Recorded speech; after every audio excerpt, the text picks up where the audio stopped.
Tuhan yang memberkati hidupku.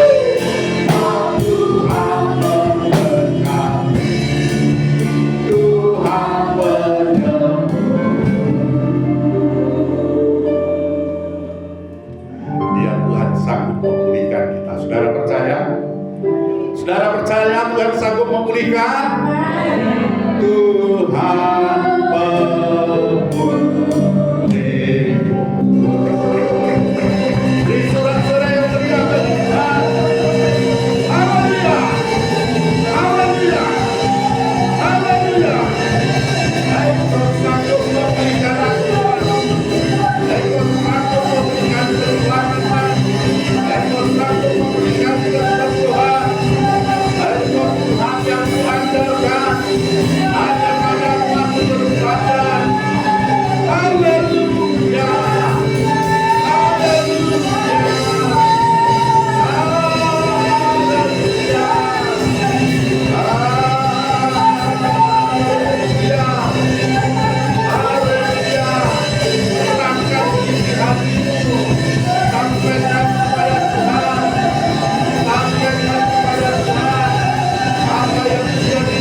Tuhan yang sanggup menjadikan kami manusia baru di dalam Yesus. Engkau yang membuat kami bertumbuh, bukan hanya menjadi dewasa, tetapi menjadi perkasa, besar di dalam Tuhan. Sebab kami mempersiapkan diri menjadi alat menyatakan kedahsyatan Tuhan. Karena itu biarlah kami tetap tinggal dalam kerendahan hati, tetap tinggal di dalam hati yang menghamba, sehingga Engkau leluasa membentuk dan memprosesnya. Di dalam nama Yesus Kristus yang siap diangkat Tuhan dan dipulihkan menjadi alat kemuliaan-Nya, katakan amin. Tepuk tangan yang meriah buat Tuhan. Haleluya. Jemaat Tuhan yang kekasih, hadirat Tuhan melingkupi setiap kita. Saya percaya setiap kita mengalami lawatan dan jamaah Tuhan. Amin. Melalui puji-pujian jiwa kita disegarkan, roh kita dibaharui, dan kita menikmati pelukan kasih sayang Tuhan. Haleluya. Matius pasal yang ke-13 ayat 31 sampai dengan ayat 32 merupakan nats Alkitab kita yang akan memberitakan kepada kita tentang tema dan topik daripada pemberitaan firman Tuhan hari ini, yaitu langkah kecil dampak besar. Apa judul khotbah hari ini? Langkah kecil dampak besar. Ya. Jadi kalau kita tinggal di dalam kerajaan Allah, saudara tidak perlu minder ketika saudara tampaknya kecil, tampaknya sepertinya tidak diperhitungkan, tampaknya seperti diremehkan. Tidak masalah. Katakan gak masalah. Katakan semua kepada kiri kanannya, gak masalah. Amin. Asal tetap tinggal di dalam kerajaan Allah. Sebab kerajaan Allah itu punya prinsip dari kecil tapi tumbuh besar, jadi dahsyat dan berdampak. Katakan amin. Matius 13 ayat 31 sampai 32. Yesus membentangkan suatu perumpamaan lain kepada mereka, katanya, hal kerajaan surga itu seumpama biji sesawi yang diambil dan ditaburkan orang di ladangnya. Memang biji itu yang paling kecil dari segala jenis benih, tetapi apabila sudah tumbuh, sesawi itu lebih besar daripada sayuran yang lain, bahkan menjadi pohon, sehingga burung-burung di udara datang bersarang pada cabang-cabangnya. Jadi jemaat Tuhan yang kekasih, kerajaan Allah itu dimulai dari hal-hal yang kecil. Beritahu kepada diri sendiri, kerajaan Allah itu dimulai dari hal-hal yang kecil. Beritahu diri sendiri, kerajaan Allah itu dimulai dari hal-hal yang kecil. Tapi dampaknya luar biasa. Dampaknya bagaimana? Luar biasa. Seperti apa? Diumpamakan seperti biji sesawi. Saya memang belum sampai ke Israel dan saya masih bercita-cita jika Tuhan kehendaki ya suatu saat bisalah ke sana ya. Tapi paling tidak saya pernah dapat kiriman biji sesawi. Bijinya itu kayak bijinya bayam, kecil-kecil.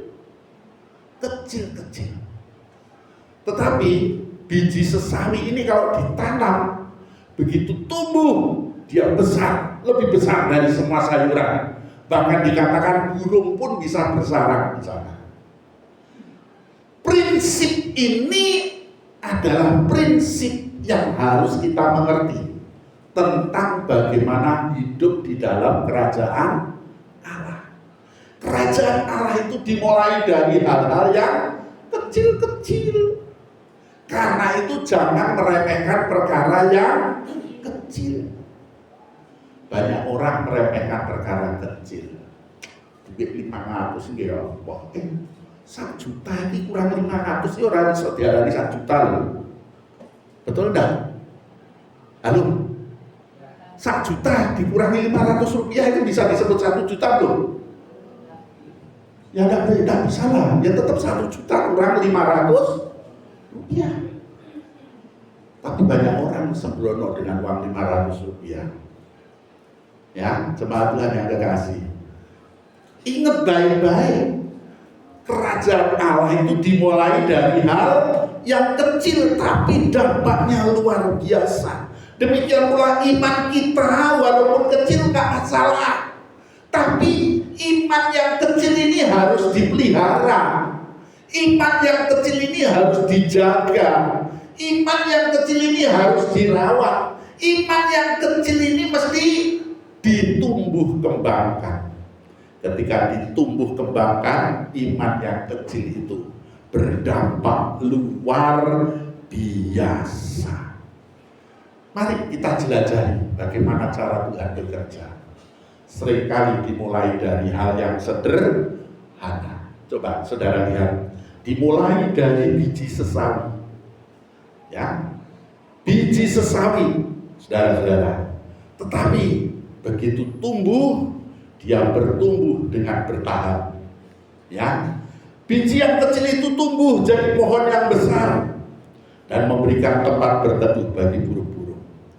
Dan di sini kita mengerti, di balik biji sesawi yang kecil itu ternyata menyimpan kesanggupan yang besar, menyimpan potensi yang tersembunyi, yang selama ini orang tidak tahu. Demikian pula jangan remehkan diri saudara sendiri. Halo? Jangan remehkan apa? Diri kita sendiri. Terkadang kita jadi orang Kristen tidak bisa menghargai diri sendiri. Kita nganggep aku ki elek, aku ki ora iso apa-apa, aku anake wong larang. Dengar baik-baik. Engkau diizinkan Tuhan lahir di dunia ini, itu berarti Tuhan punya rencana yang besar untukmu. Halo, engkau diizinkan Tuhan datang ke dunia ini, lahir ke dunia ini, itu bukan sembarangan. Itu berarti Tuhan punya rencana yang besar. Punya apa? Rencana yang besar. Karena itu jangan meremehkan dirimu sendiri, menghina dirimu sendiri, memandang remeh diri sendiri. Sebab di dalam dirimu membawa rencana Tuhan yang besar. Karena itu di dalam dirimu itu ada kesanggupan yang tersembunyi, kemampuan yang tersembunyi. Tugas tanggung jawab kita itu menggali dan menemukan yang tersembunyi itu. Ketika kita bisa menggali dan menemukannya, saudara tidak akan menjadi kecil lagi, tapi saudara akan bertumbuh menjadi besar, menjadi berdampak, menjadi dahsyat. Sebab Tuhan melihat potensi besar itu bisa berkembang. Memang prinsipnya sederhana, dimulai dari yang kecil. Karena itu dipercaya pelayanan kecil itu jangan remehin. Apa dikon nyambut jemaat, apa giliran kon nyambut, bu aku dikon khotbah ngono kok kon nyambut. Saudara-saudara, pelayanan kecil atau pelayanan besar itu sama-sama pentingnya. Kalau saudara tidak bisa setia perkara yang kecil, saudara tidak akan berhasil dalam hal yang besar. Oleh karena itu jemaat Tuhan yang kekasih, kesetiaan kita dalam hal-hal yang kecil itu sangat menentukan. Bagaimana kesetiaan kita dengan hal-hal yang kecil itu bagaimana? Sangat menentukan. Lukas 16 ayatnya yang ke-10. Lukas 16 ayat yang ke-10, barang siapa setia dalam perkara-perkara kecil, ia setia juga dalam perkara-perkara besar. Dan barang siapa tidak benar dalam perkara-perkara kecil, bagaimana? Ia tidak benar juga dalam perkara-perkara besar. Artinya saudara, bukan berarti kalau saudara tidak bisa perkara kecil, saudara pasti tidak bisa perkara besar. Bisa, tapi saudara pasti nggak benar. Ngerti? Kalau toh engkau bisa, engkau mengerjakan dengan nggak benar. Alkitab berkata begitu. Kenapa begitu? Dimulai dari karaktermu yang nggak benar. Dimulai dari habitmu, kebiasaanmu yang nggak benar, yang remehin yang kecil. Suatu saat engkau mesti tersandung di situ. Hanya gara-gara hal kecil. Karena itu setiap perkara yang kecil kita pasti bisa dipercayai perkara yang besar. Yang kecil itu kita kelola, kita tanggung jawab dengan benar, kerjakan dengan benar, diberi kepercayaan yang besar, kita pasti tidak sembrono. Tapi kalau yang kecil sudah sembrono, gede, apakah saudara bisa yakin tidak sembrono? Karena sembrono itu sudah jadi kebiasaan. Dan akhirnya hal yang besar pun engkau mengerjakan dengan asal-asalan, tidak pernah serius. Karena apa? Kerajaan Allah dimulai dari hal yang sederhana. Kerajaan Allah prinsipnya dimulai dari hal yang kecil. Oleh karena itu, kesetiaan dalam perkara kecil menunjukkan kesiapan kita, kesediaan kita untuk menerima tanggung jawab yang lebih besar.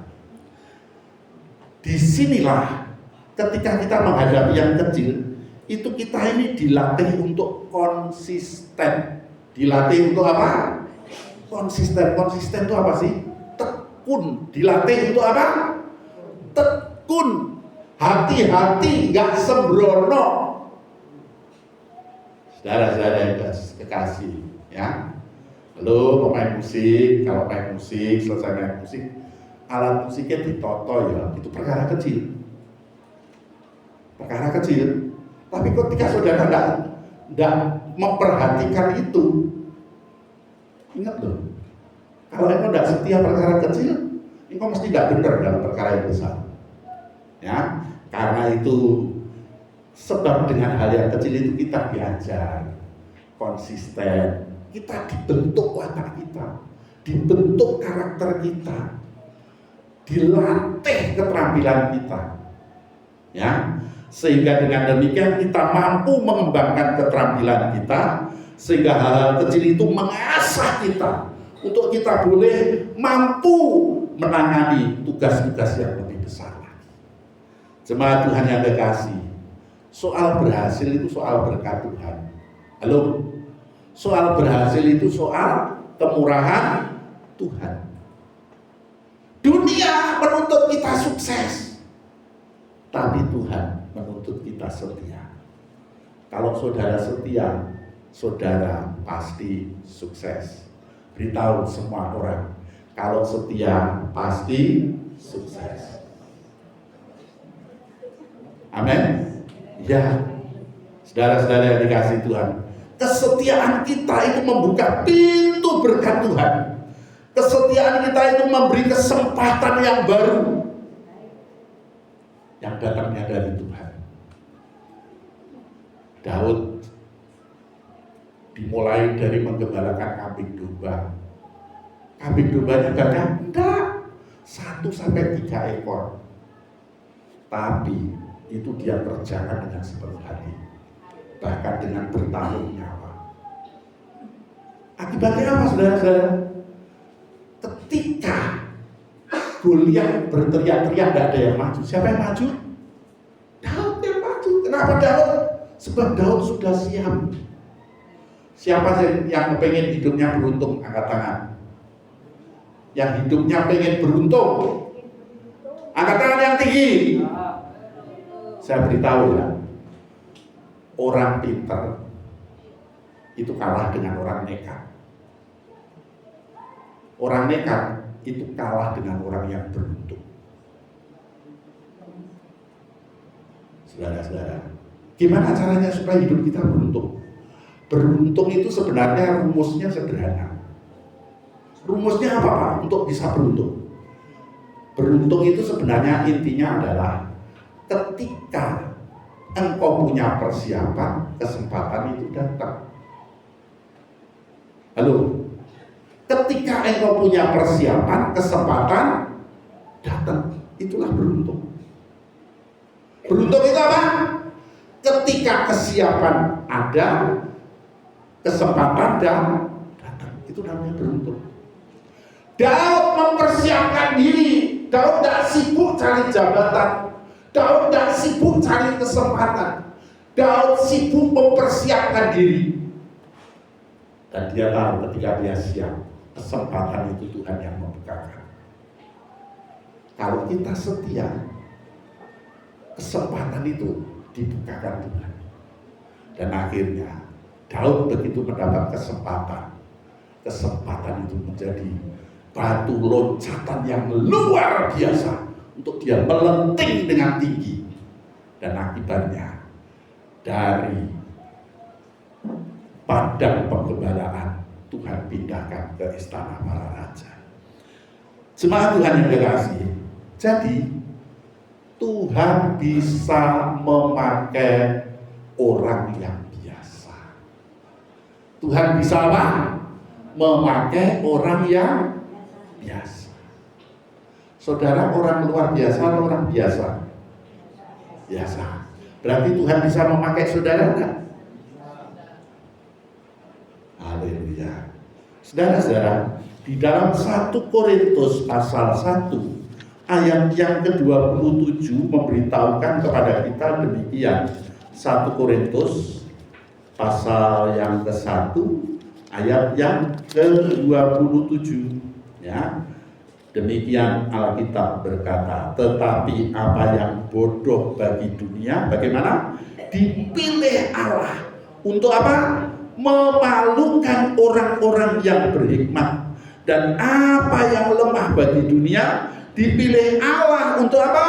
Memalukan apa yang kuat. Saudara perhatikan di sini, Tuhan itu menunjukkan bahwa Tuhan memilih yang lemah. Tujuannya apa? Untuk mempermalukan yang kuat. Tuhan memilih yang bodoh. Untuk apa? Mempermalukan yang bijak. Kalau saudara dianggap orang biasa-biasa saja, puji Tuhan, berarti aku punya kesempatan dipakai Tuhan. Amin. Amin. Saudara, perhatikan di sini tahapannya. Tuhan memilih, walaupun bodoh, walaupun lemah, dipilih, tidak masalah. Ketika Tuhan pilih itu, Tuhan tidak mempercakapkan tentang kekuranganmu, cacat celamu, itu Tuhan tidak itu. Ya, Ketika Tuhan memilih saudara, Tuhan tuh gak peduli saudara punya kelemahan, punya masa lalu yang buruk, punya apa di masa-masa yang lalu. Tuhan gak peduli. Yang penting engkau mau. Yang penting apa? Engkau mau. Gak peduli. Yang penting ketika Tuhan memilih, engkau merespon, menanggapi. Engkau mau. Nah, ketika engkau mau, barulah Tuhan itu memperlengkapi. Tuhan apa? Memperlengkapi. Tuhan gak cari yang hebat. Tuhan gak cari yang spektakuler. Bukan berarti di sini saya mengajak kita gak sekolah, gak belajar, bukan di situ. Tetapi tetaplah dalam sikap hati, aku ini orang yang biasa. Amin. Saudara-saudara, baru-baru ini ada kejadian seorang hamba Tuhan masih muda, begitu diangkat jadi sarjana, potong-potong dia ngomong, Joni kok nih kalau aku sarjana, lagi apa tuh ngomong lagi, nggak perlu, ya, saudara-saudara, kesarjanaanmu itu akan keluar dengan sendirinya. Ketika engkau ngambil keputusan, ketika engkau berpikir, ketika engkau bertindak, itu semua ikut menyertai kesarjanaanmu itu seperti apa. Amin. Saudara-saudara, ngomong alur itulah aku ini sarjana, mayarnya bel DPS sama anak TK ora menang. Ya toh? Nah, kan bikin malu. Karena itu ketika kita biasa, asal kita mau dan kita diperlengkapi oleh Tuhan, Tuhan itu memperlengkapi orang yang biasa dengan karunia, dengan kekuatan untuk melakukan hal-hal yang luar biasa. Daud yang biasa mengalahkan Goliat sehingga dia jadi pribadi yang luar biasa. Musa ketika jadi pangeran, dia merasa dirinya orang hebat. Dia tunjukkan kehebatannya di depan orang Israel. Mandor Mesir dibunuh. Wah, dia pikir dikagumi sama orang Israel. Nggak taunya besok pagi udah orang Israel bertengkar, dia jadi sok pahlawan. Kamu kan orang Israel, kenapa kamu bertengkar? Nggak taunya mereka malah nuding. Siapa yang angkat kamu jadi hakim, jadi pemimpin kami? Kamu toh yang mau bunuh Mandor Mesir kemarin, aku mau lapor ke raja. Ketakutan dia, lari. Ketika merasa menjadi jagoan, dipermalukan dia. Akhirnya Tuhan buang Musa kemana? Midian. Di Midian ngapain? Menggembalakan domba. Saudara-saudara, hebat mana pangeran dengan penggembala domba? Secara manusia hebat pangeran, betul tak? Iyalah. Tapi saudara-saudara, persoalannya Musa, Tuhan mau pilih dia bukan karena dia hebat, tapi karena Musa mau peduli dengan panggilan Tuhan, dengan pilihan Tuhan, sehingga Musa bisa memulai segala sesuatu dari hal yang kecil, dari hal yang sederhana. Akhirnya apa? Setelah menggembalakan domba, Musa merasa tidak sanggup, Musa merasa tidak bisa ngomong pada raja-raja. Dia mengaku, aku ini gagal. Tapi justru saat itulah Musa dipilih Tuhan, diperlengkapi Tuhan, sehingga kalau kita bisa memegang Alkitab, 5 kitab di depan di dalam perjanjian lama, itu Musa yang menulis, menunjukkan Musa itu hebat enggak? Hebat enggak? Hebat. Demikian pula dengan kita, meskipun kita sederhana, tapi kalau kita diperlengkapi oleh Tuhan, maka kehidupan kita sebagai orang percaya itu menjadi kesaksian bagi dunia, sehingga dunia melihat kuasa Tuhan yang mengubahkan hidup kita. Katakan amin.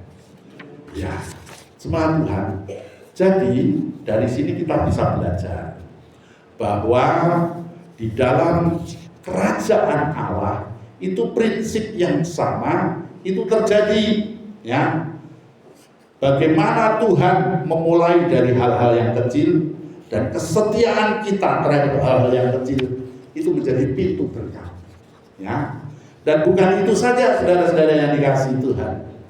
Tuhan menggunakan orang-orang biasa untuk hal-hal yang luar biasa. Sebab Tuhan yang kekasih, perhatikan di sini. Jadi ketika kita gereja Tuhan mau melakukan hal-hal yang kecil, halo, kita siapa kita ini? Kita ini siapa? Gereja Tuhan. Ketika kita gereja Tuhan mau melakukan perubahan terhadap hal-hal yang kecil, jangan remehkan hal-hal yang kecil. Hal-hal yang kecil ini bisa jadi riak. Saudara ngerti riak air? Saudara pernah lihat air yang tenang? Pernah ya?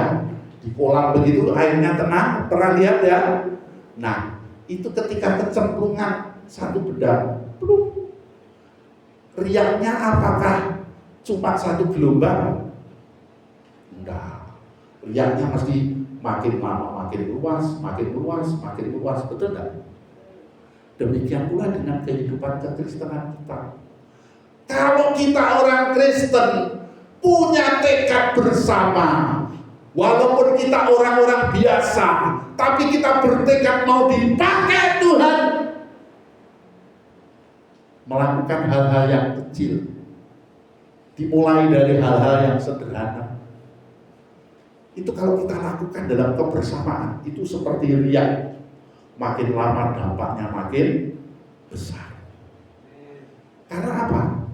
Kekuatan komunitas itu gak bisa disembronokan. Kekuatan komunitas itu, makanya penting setiap kita orang Kristen peduli dengan gereja itu di sini. Sebab dengan kita berjemaat, dengan kita bergereja, kita itu berkomunitas.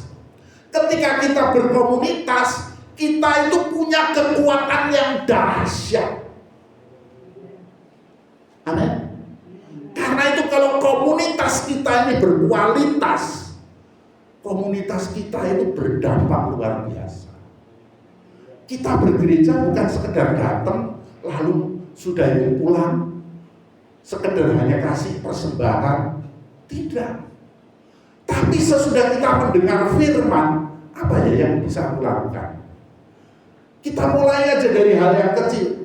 Setiap keluarga ada doa bersama, nah, dimulai dari hal yang kecil itu.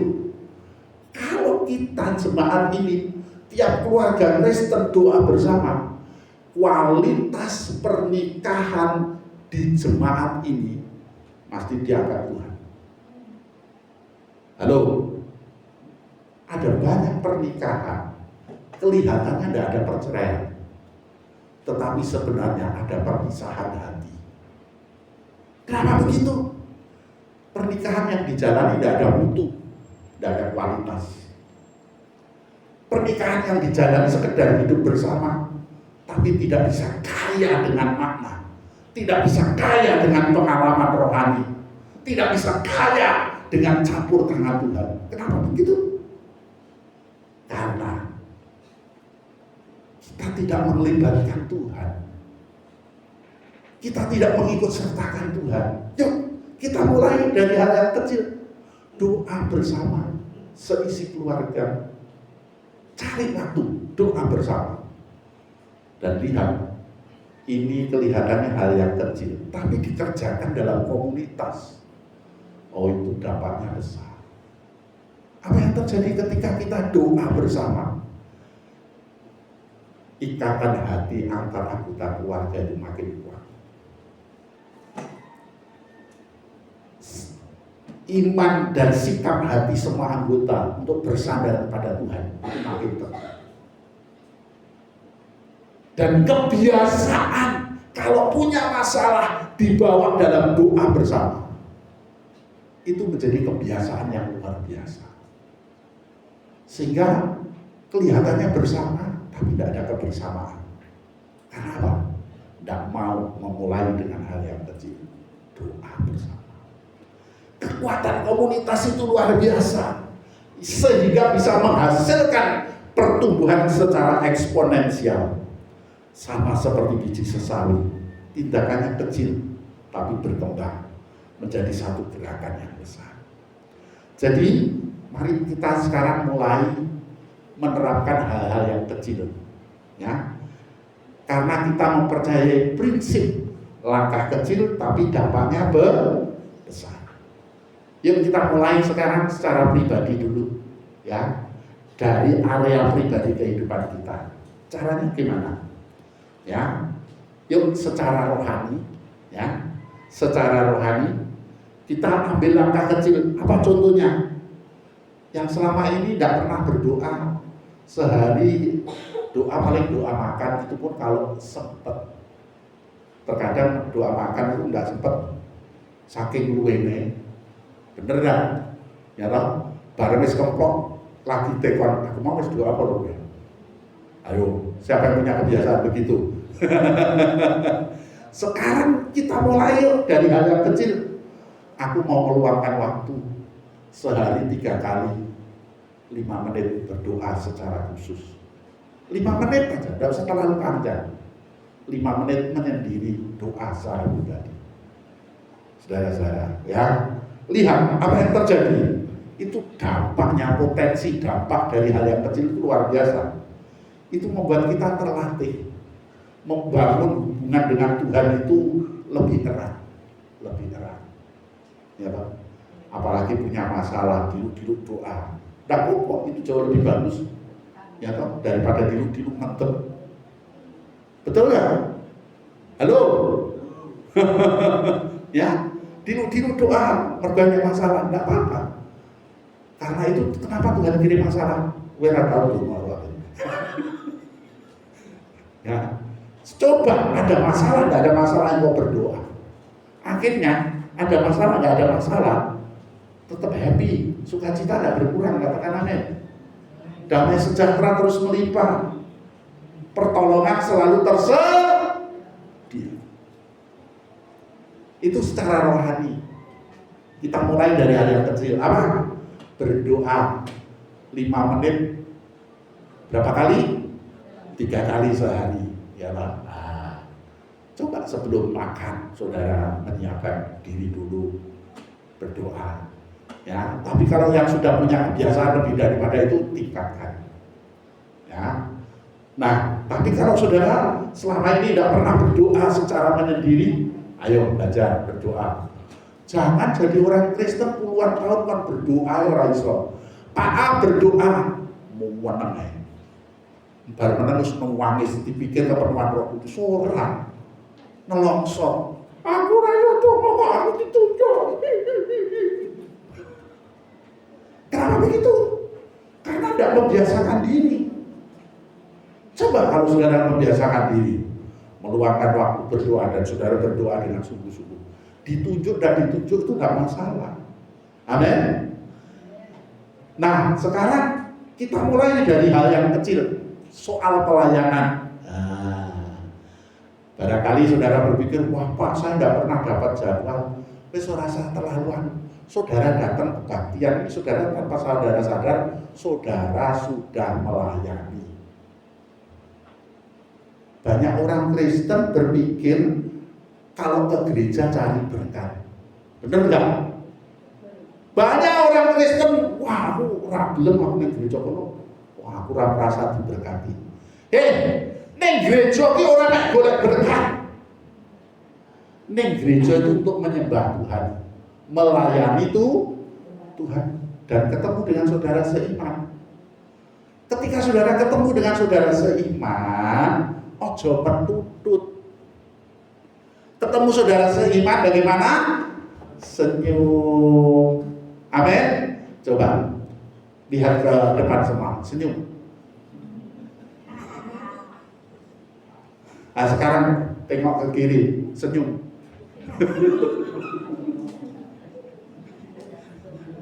Ya, amin. Saudara datang ke gereja dengan wajah yang tersenyum, yang lain itu ketularan senyum juga. Ya? Nah, kayak mulai mesem-mesem, ada lah mesem udah. Karena apa? Senyum itu menular. Coba sekarang ini yang biasanya datang ke gereja menang, ya toh?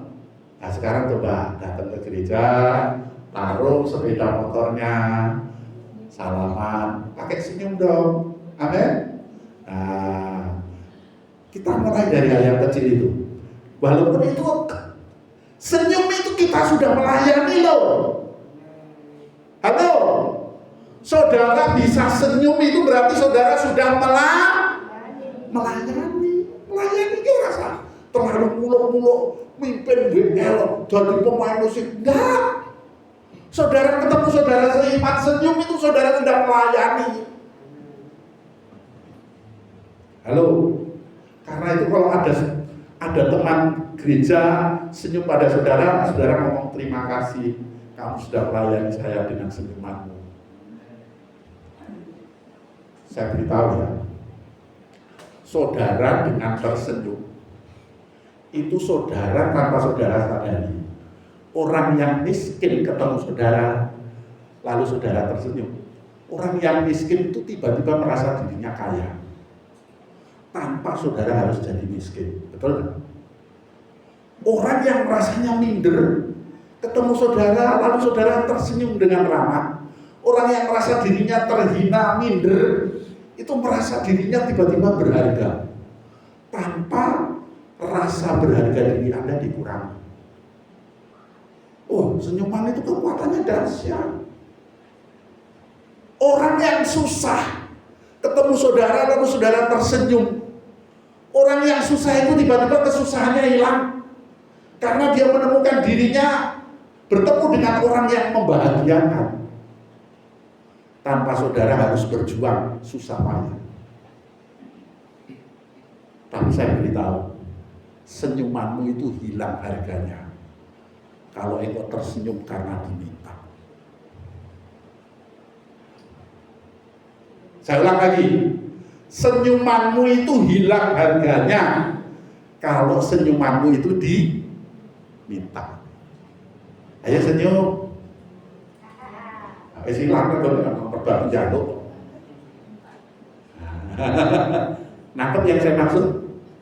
Jadi dengan tersenyum kita sudah melayani. Melayani itu tidak usah terlalu muluk-muluk. Ya. Nah, sekarang coba ubah kebiasaan saudara. Selama ini saudara tidak pernah baca Alkitab. Baca Alkitab. Tidak usah terlalu panjang-panjang, satu hari satu pasal. Ya, baca. Saya merasa sedih. Ada jemaat Tuhan di sini yang jadi seniman. Tapi dari karya-karyanya itu saya bisa ngerti. Oh, kira tahu mau soal Alkitab. Mulane ngomong tentang Tuhan, Tuhan itu Tuhan yang diceritakan Alkitab. Kok Bapak tahu? Lah iya kok aku guru teologi ya ngerti ya. Nah, karena apa? Orang kalau baca Alkitab, Alkitab itu mempengaruhi pikirannya, Alkitab itu mempengaruhi hatinya, Alkitab itu mempengaruhi mindsetnya. Akhirnya ngomong, mengambil keputusan, membuat pertimbangan, Alkitab itu tidak pernah terlepas. Tapi kalau saudara tidak pernah baca Alkitab, yang saudara pakai mesti omongnya wong. Pertimbanganmu berdasarkan omongannya wong, keputusanmu berdasarkan omongannya wong, dan engkau hidup hanya untuk orang lain tanpa engkau pernah menjadi dirimu sendiri. Dan saya beritahu, hidup yang seperti itu capek. Sebab kita hidup bukan untuk menyenangkan orang. Kita hidup untuk menjadi diri kita sendiri.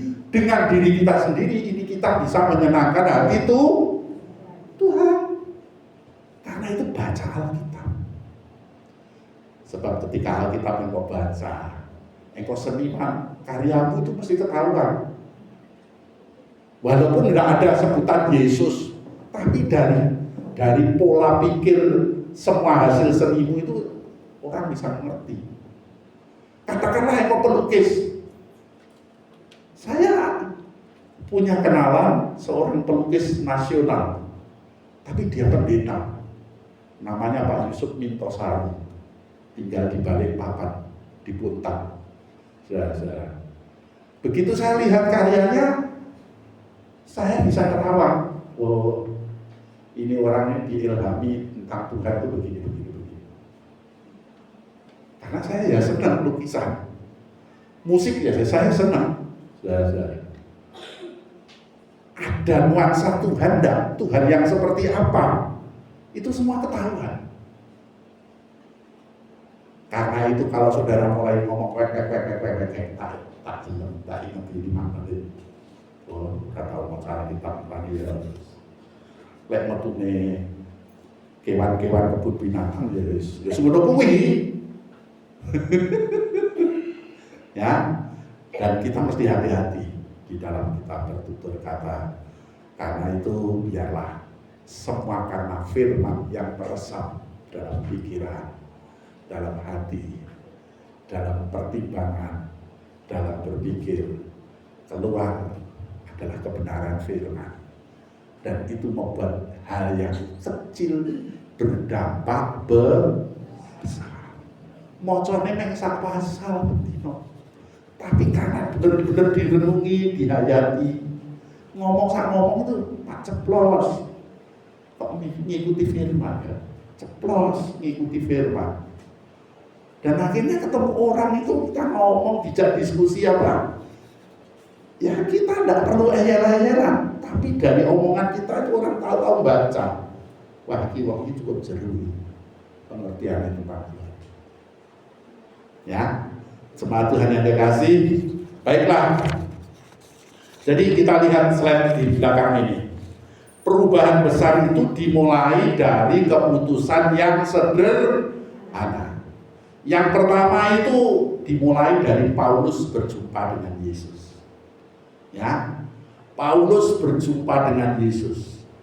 Walaupun di situ ada unsur sedikit dramatis, karena di mana Paulus tiba-tiba melihat cahaya yang terang benderang, lalu ada suara, ya, Saulus, Saulus, mengapakah engkau menganiaya aku? Lalu Saulus menjawab, siapakah engkau Tuhan?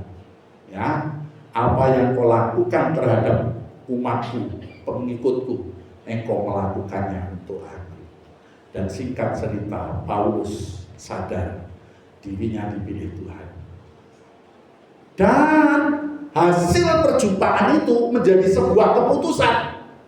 Paulus mau mengikut Yesus apapun yang terjadi. Dan saudara tahu, keputusan yang sederhana itu diikuti dengan bayar harga, dan hasilnya berdampak luar biasa. Saudara, dari perjanjian baru lebih dari sepertiga semua tulisannya Rasul Paulus. Jadi mari kita memulai dengan langkah kecil, dimulai dari diri sendiri. Perubahan besar itu dimulai dari langkah kecil dalam kehidupan pribadi kita. Tapi kalau itu kita lakukan dengan konsisten, kita lakukan dengan tekun, ketekunan itu akan membuat momentum, membuat satu kesempatan untuk kita mengalami perubahan yang besar.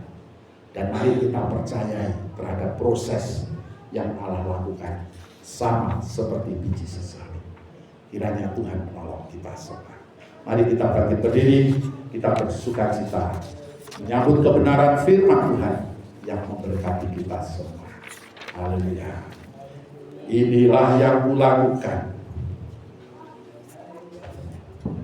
inilah yang kurenungkan